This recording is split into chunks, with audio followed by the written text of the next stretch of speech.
Here are a few questions that we need to look at as we study this topic.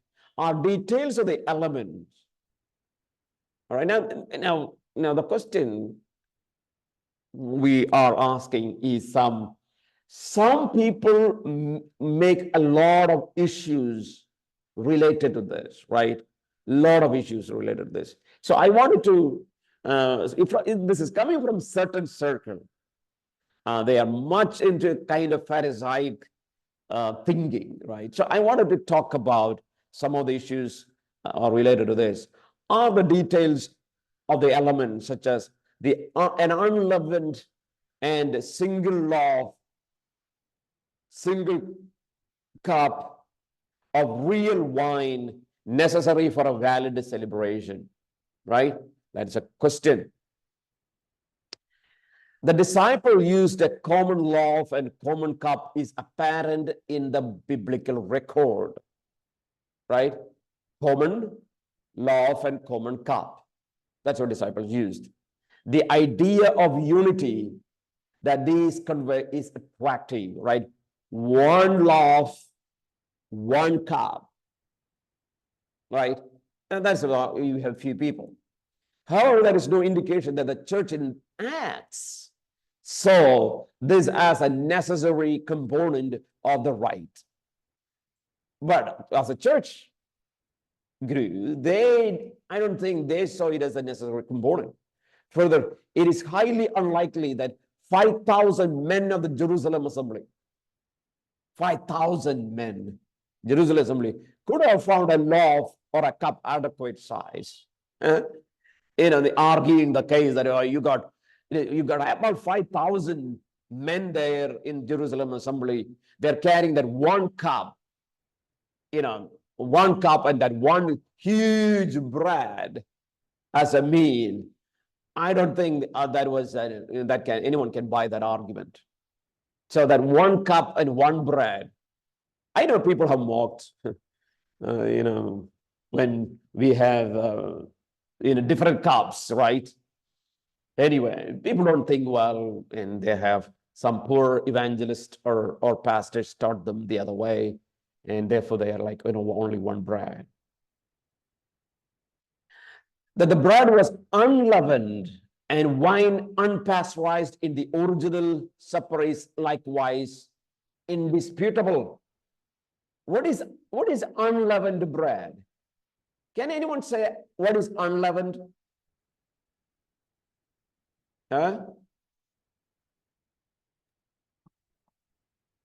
What is unleavened bread? Anyone? Bread without yeast? Huh? First Passover was unleavened bread, means without yeast. Yes, that means without letting it ferment. Fermented, yeah. So bread was unfermented. Yes. Yeah. So that was, Jesus used, they all were using that time, because that is, even in looking at the history, yes, they always, for this kind of thing, they use unleavened bread. So here is the point. Those people who say, you guys participate in many cups.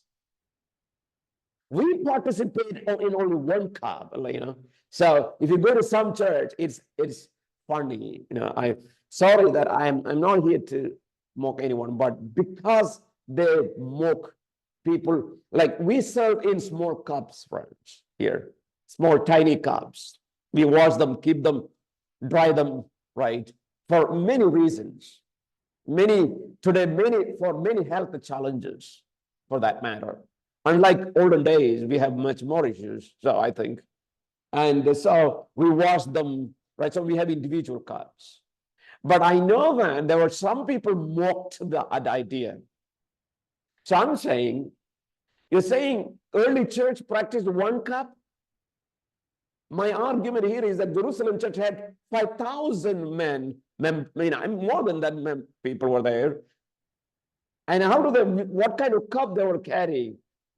It's not, don't make fools don't make others simply fools and by being fooled. right? That's not a thing. They were using many cups, right? As the church grew, because church grew more than 5,000, Jerusalem church. So they had many cups. Now, those who argue for one cup, but look at what kind of bread that they are using. Most of these people buy a bun that is leavened from the shop, right? You got a bun or a couple of bun they cook. But I know when I was in the States, I saw they were not using leavened bread. None of them use leavened bread. They always use made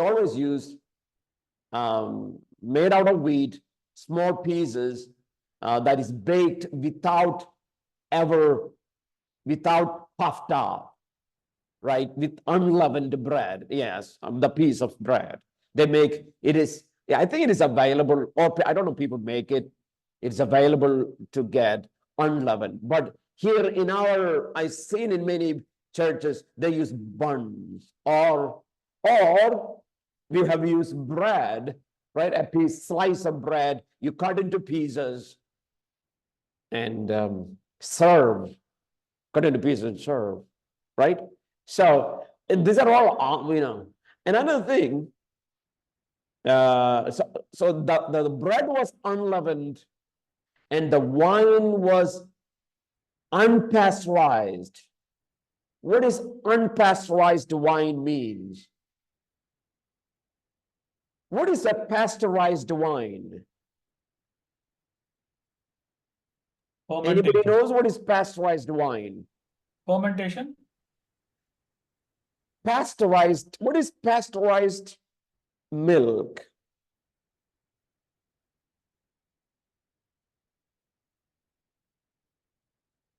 Temperature for half an hour.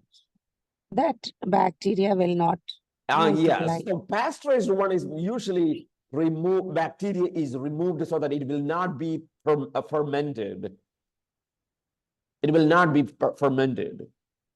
That means Jerusalem church, and not Jerusalem church, I'm saying they never unpasteurized. They never pasteurized their wine, right? What you get, the grape juice, is pasteurized, right? The grape juice that you get from this Bible Bowen or OYM, you get grape juice for table is pasteurized so that it won't ferment, right? I still remember. It's funny, but it's interesting. There was one time when we were in Coimbatore, we in the church we didn't have wine for the service, so there's a new deacon selected, so that it was the duty of the deacon to go and get the wine. So what did he do? He went to a liquor shop and asked them, he wants to get a red wine, right? Because usually we serve red wine. So he went to the shop, and nothing wrong. If you want to get red wine from there, he got, and he brought, and what happened? It was really fermented wine. And he poured out, the moment he opened it, he poured out, it was the smell was coming everywhere. It was easily identifiable. And of course, we served that wine on that day.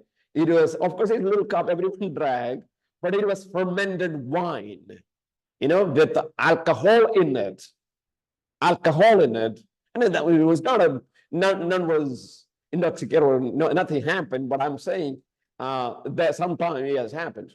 What I wanted to say is, yes, they used unpasteurized wine.